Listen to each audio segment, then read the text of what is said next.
What's going on, guys? Today we get the opportunity to review the 2020 Jeep Gladiator. This is the Rubicon version, which is like the badass version of it. It's not the fully loaded one, but we'll get into the details and whatnot once we start talking about the specs and stuff. But this Jeep is absolutely incredible. I just got a little bit of an opportunity to go drive it around for like the past 10-15 minutes, and all I can say is wow, like seriously speechless. I have a 1999 TJ Jeep, and obviously it doesn't come anywhere close to comparing to this thing, but let's get into the details right now.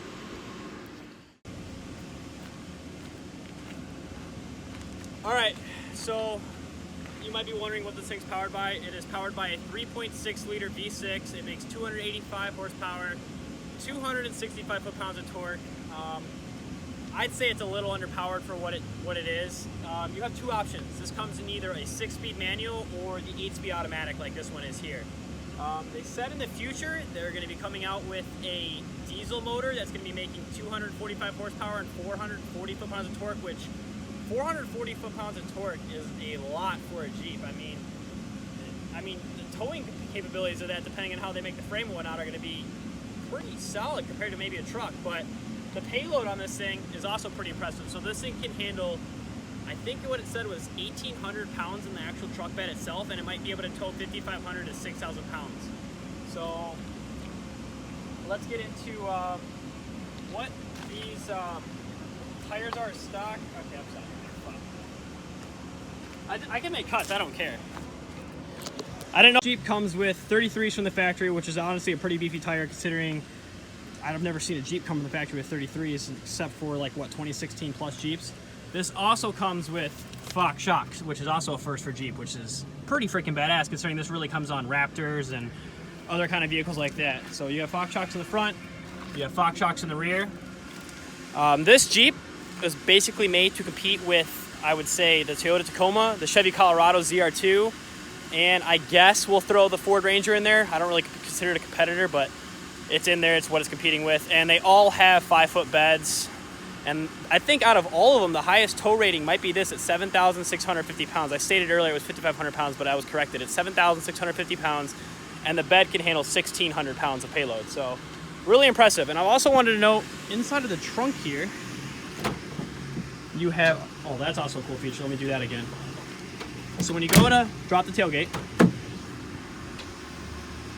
does it all on its own. A nice little hydraulic assist. It's pretty badass. And I'm pretty sure, okay, this one does not have it, but back here it has 115 outlet for charging whatever you may want to do. You have two LED lights right here and right here. And my buddy Robert here is going to show me how to fold this thing backwards real quick. Pretty easy. Just fold this over. And if you want to go further, then you got to pull this tab on either side. You don't have to pull both of them. And from there, you can just roll it over. So, I mean, it does offer you a pretty decent amount of space. A 5-foot bed is nothing to like play around with. I mean, you can throw your dirt bike back here quad, but in terms of like carrying a heavy payload, do they make Rhino liners for this thing? I'm sure they do, right? Don't know. Because I haven't seen anything with them yet, but.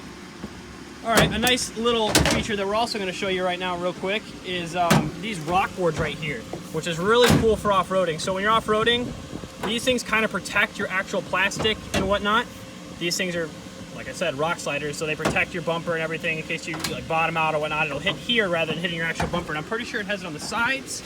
So it has it all along the sides, and I'm pretty sure.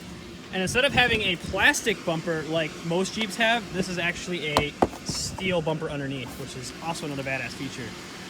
Let's get into a little bit of what Jeep kind of did custom on these things. So not on this model, but on some of the models, Jeep has a little grille embedded into these. It's not on this model. Has a little Jeep logo right here, which is freaking cool. It's like an old like Wars 60s Jeep or 50s Jeep. And then you also have it on not this side of the windshield, but we have it on this side of the windshield. Another little Jeep logo. So the second you get into one of these, my personal favorite, start it up. You should see the little Jeep drive across the screen right there. That is so neat. It's like, hey, I'm here, let's go off-roading. The thing about this entire truck slash SUV is it is literally a truck. It is literally an SUV. It has 4 doors. This only comes in 4 doors. For all the people that want 2 doors out there, I'm sorry, you will not be getting this in a 2-door unless you want to do one of the conversions that are already out there on the market. What else was I about to say? Is going to demonstrate on how easy this front portion of the top comes off, and then he will talk about how the back portion of it comes off as well.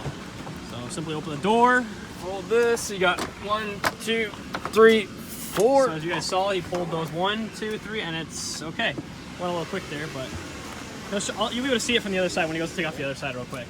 So as he was stating right there, you have one clip, you have another clip right underneath here, you have a clip there, and you have a clip here. They're pretty easy. Slide, yep. And that pops right off. That took no more than 30 seconds, and he's doing it by himself.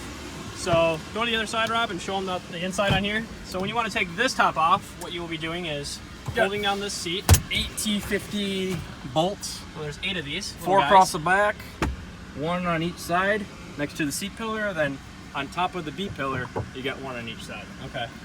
And what does this Jeep not have that will be optioned in a higher model? Drone. I meant a speaker. You better not. You slip in there. So yeah, there's also going to be a Bluetooth speaker that's an option. It's a wireless charging, not wireless charging. Every time you plug it in back into the Jeep, it's automatically charging, and it's really cool. It's tucks in behind the panel right here. I'm going to show you a picture of it, but it's honestly just a cool fixture. It's a grill of a Jeep and a speaker. It's really sweet. So legroom back here is, I would say, not too pathetic, honestly. This seat is pretty much in a comfortable driver's position for someone around 6 foot, 5'11". My knees aren't right up against the seat right now whatsoever. You have window switches in the back, which I mean, standard in most vehicles. The one thing I do not like about this thing is it does not have auto up or down in the back or front right. Just the front for the driver's side, it goes auto down, which is kind of silly, but you do have rear air vents. You have speakers right across the bar right here. You have some nice LED lighting up there. Nice leather. It's pretty high quality for being a Jeep, so I like it. Switches, just grab the underside of the seat, pop it up. So you have under seat storage, which is also really badass. By itself. Don't they have pressure, push it down. The toolkit right here for how to take the top off? And so when you're done taking the top off, these are your locations for all your bolts to go, so you can never really get them confused and get a mix match. So that's also a really nice thing the Jeep did. Easy the doors are to come off on one of these newer Jeeps. So pretty much all the same way. You got some sort of trim piece where you just pop it out. You got a wiring connection here that you just flip that switch on, pop your wiring connector out, pull this little strap off right here, just pulls right off. And then you do have to hit this check strap right here with a T40. From there, you got T50s here and here. Pick the door up. And then you also have, when you go to take out the door, you have a nice little carrying handle now. So you're actually able to come up underneath it to pick up, which is also really handy. Jeep hood, they have latches on this side, and then unlatch that side real quick, and you're going to pop up like a normal Jeep, so open up the hood. And this is that 3.6 liter V6 I was talking about. You have an easy access. I'm pretty sure this is your oil filter up top. You're also alternator when it does go bad, because it is a Jeep and it will go bad eventually. It's right up top, so it's easy accessible. Air filter's right here. Winch wiper fluid reservoir right here. And there's your battery right up front. Does this have 1 or 2 batteries? Just one. Just one? Okay. So this is pretty simple and straightforward. This is underneath the hood of a 2020 Jeep Gladiator. Now, once you get in, it's a pretty nice looking interior. You have a lot of features and options. You have your voltage gauge. You have your sway bar disconnect and connect, which is right here, which is kind of cool. You flip it up. Those are your lockers. Yep. Front and rear lockers. See, he corrected me right there. This is my sway bar button for the disconnect of the sway bar. So you have your front and rear lockers right here. Off-road mode, which I'm not really sure what that does yet, but you have to be in four-wheel drive for it to be available. So you have a lot of heads-up display stuff on here, which is really nice. You can modify whatever you kind of want to do, which I'm not going to do right now. Where is the... You have your fuel. Okay, and then you have all your stuff in here. Where is settings? Display. Nope, it's not going to be in there. We're going to go back. We have, like every other vehicle now, your auto start and stop, which is kind of a pain in the ass. Everything in here is pretty much, you know, pretty new and modern, honestly. I give it that. I really like this steering wheel a lot. It's leather wrapped, and it does have a heated steering wheel option. This does not have heated seats, so this is not a top of the line model. This is like a mid-grade Rubicon, more or less entry-level Rubicon. But a cool thing to note is this button right here, which is freaking badass. This is like the crawl control on a Toyota Tacoma. So you press that button, and it will take you between 5 and 10 miles an hour, and it will not get you unstuck, but it will crawl through mud and, you know, limit wheel spin rather than you applying the pedal and having a front or rear locker engaged. It does it all on its own, and it just thinks super quickly and knows exactly what it's doing at every single moment, and it's going to allow for the least amount of wheel spin. To conclude this, you got your 4-wheel drive, nice little shifter right here. It's like it feels like a semi-automatic shifter when you're shifting this thing, kind of like it's like electric assisted, but I'm not really sure if it is or isn't yet. Cool dash. You have leather up top. You have your oh shit handle right here. You have your oh shit handle up there. I'm pretty sure Jeeps are the only thing that get two of them. Not a lot of trucks, actually no trucks really have that anymore, besides the Toyota Tacoma, which honestly I'd love to do a review on a Toyota Tacoma. What do you think about the Jeeps overall, buddy? You work on them. It's pretty fun. Overall, I'd say it's pretty fun. Are they worth the money? Yeah, if you get in a brand new Rubicon loaded up, or even this one, and you take it off the road and do off-roading, or you take the top off, you take the doors off, it's a completely unique experience. So not anything like anything else that you can drive on the road. So would you get a fully optioned out Rubicon if you were to go? And what Yeah. is that going to cost you around?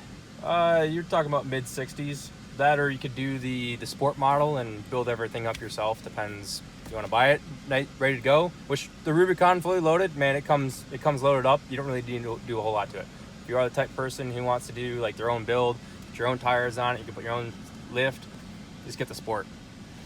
So basically, if you want to start from the bottom and build it yourself, do sport. If you want to have something fully capable of off-road and having all the badass features, buy the fully loaded mid $60,000 Jeep. Yeah, $60,000 is a lot for a Jeep, but I mean, every truck nowadays and vehicle out there is like $30,000 plus, and every truck is starting at like $55,000. It's just the day and age we live in. This is what the price is for. You know, you pay for the technology, you pay for the safety, you pay for the convenience, and it's pretty badass. And at the end of the day, it's going to cost your pocket some money. So, if you guys do like a little bit of the Jeep's off-road capabilities, Robert's going to let me know if the bumper's clearing. Am I good to head up it? Good. No, we are in rear-wheel drive right now.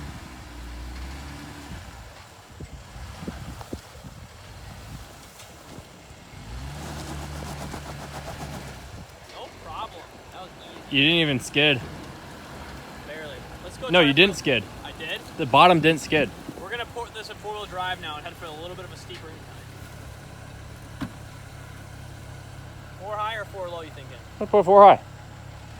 Now we're in 4-wheel drive. Clearance is going to be the only issue right here. Am I good? Am I going to hit? Just go slowly.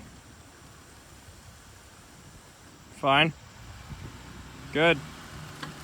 Send it. Use the lockers. Put the front locker on. So I have the front and rear axles locked, and I have it in 4 low.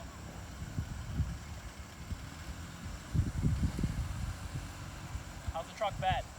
Good. Clearance underneath. Good underneath. And the Jeep got stuck. Now you're getting it stuck, so get out of there.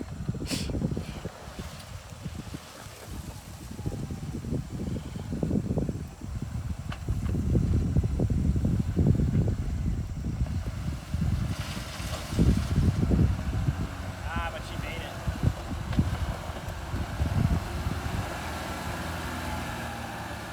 Tearing the lockers off, yeah. I am. Back to neutral. If you guys do like this review, I want to also, real quick before I ask if you like the review, I want to thank Robert for allowing me to use this Jeep and actually review the vehicle. I appreciate it. Hopefully, I can actually have him along for some more of the reviews on possibly Jeeps and other vehicles that he may have a better knowledge base than I do. But anyways, like always, like, subscribe, comment. Let me know in the comments what you guys I may have missed, which should hopefully have a fat section down in the comments because I missed a lot of stuff. But yeah, like always, stay blessed, stay humble, and get after it.